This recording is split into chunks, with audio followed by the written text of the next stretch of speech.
vamos falar sobre governo. E quando a gente fala sobre governo, a gente está falando sobre política, porque governo e política estão interlaçados, são a mesma coisa. E aí tem algo que é muito importante explicarmos para o cristão, que muitas vezes as pessoas nunca pararam para pensar. Como era o plano original de Deus para o homem? Seria acaso a sua salvação? E eu costumo sempre dizer isso, e para alguns pode parecer aí uma heresia, mas para aqueles que gostam de pensar e ir analisar mais a fundo à luz das Escrituras, vão entender o que eu estou dizendo. Ao olhar para a criação de toda a humanidade, principalmente em Gênesis capítulo 1, versículo 26 a 31, você vai ver Deus dizendo, quando ele cria Adão e Eva, ele diz para que eles crescessem, multiplicassem e que eles dominassem sobre a criação.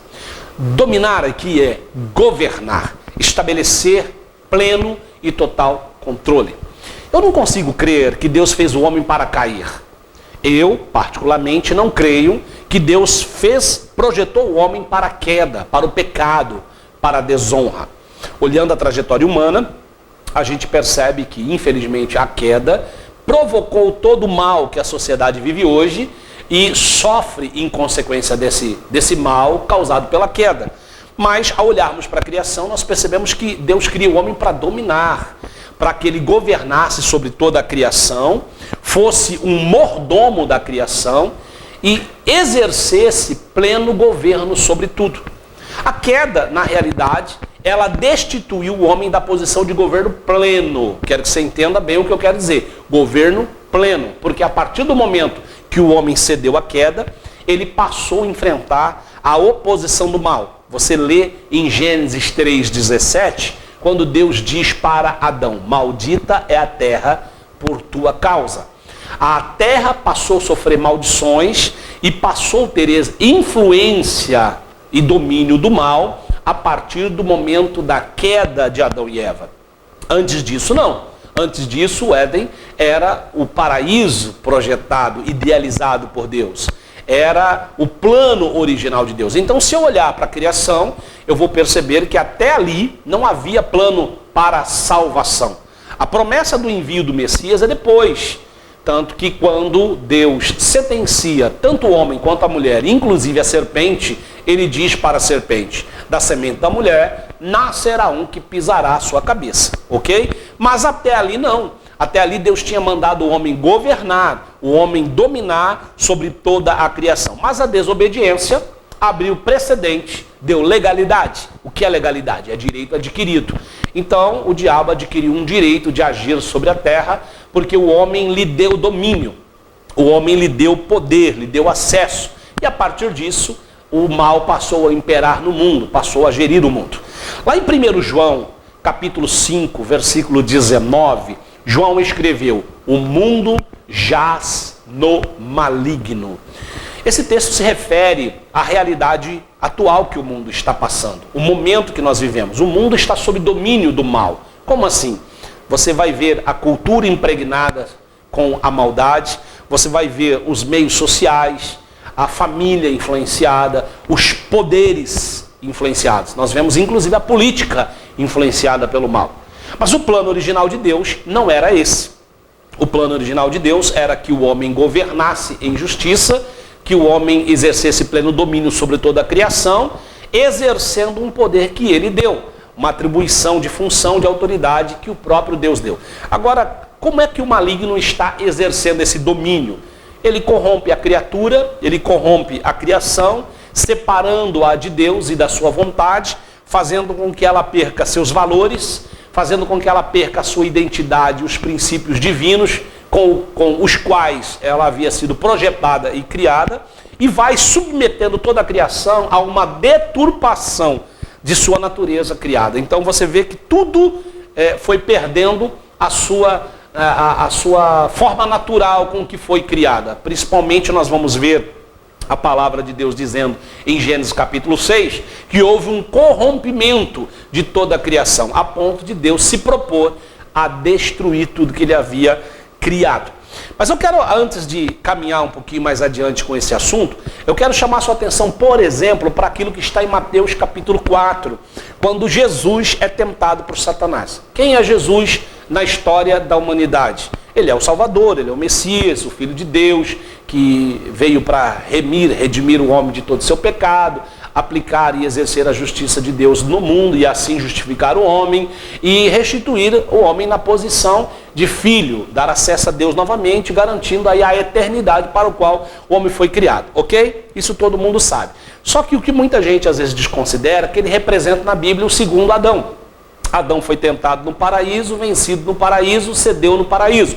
Jesus é tentado em situações mais extremas, num deserto, ele vence no deserto e ele é glorificado no deserto. Agora, observa, qual foi a palavra-chave da tentação de Satanás para Jesus?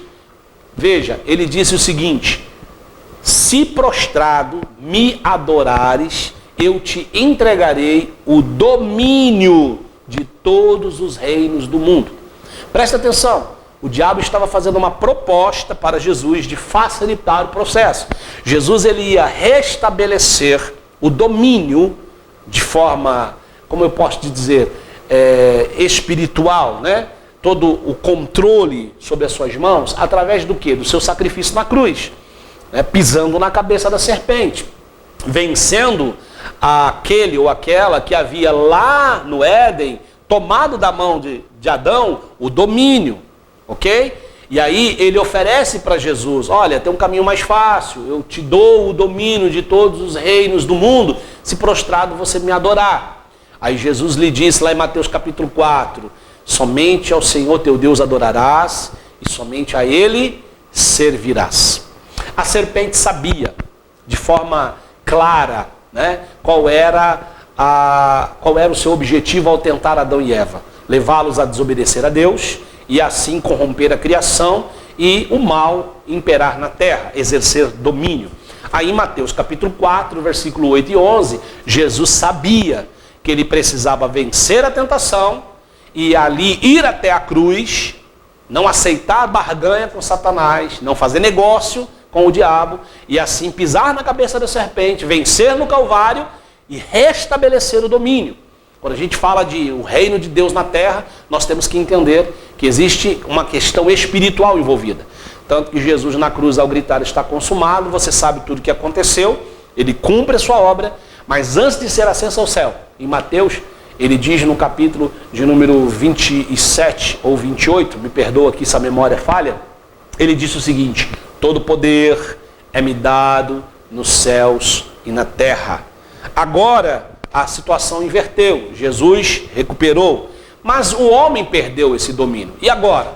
Agora é importante que você entenda que nós saímos do plano original de Deus. Então o homem agora precisava de salvação, Jesus salvou a humanidade e infelizmente hoje nós temos que conviver com o mal, nós temos que lidar com o mal e o mal está também na política, o mal também está no governo, o mal também está nos meios aonde exercem aí a política, tá? Então, quando o homem hoje vai governar, infelizmente vai o homem bom, sob a influência do reino de Deus, sob a influência da cultura do reino, sob a influência do evangelho, sob a influência da palavra, mas também vai o homem mau, sob a influência do maligno, como disse João, o mundo jaz no maligno. Inevitavelmente, nós ficamos sob a influência do mal a partir do momento que o pecado entrou na terra, a partir do momento da queda do homem.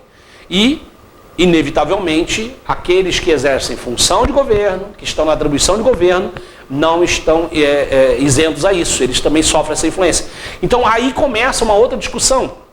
A igreja, ela precisa entender que se o homem foi constituído para governar, o homem cristão não foi constituído para governar, sendo que o primeiro a ser instituído na criação foi Adão, e a primeira função atribuída a ele foi de governo. Nós vamos entregar agora, nesse mundo que jaz no maligno, toda a função de governo na mão daqueles que estão sob a influência do mal?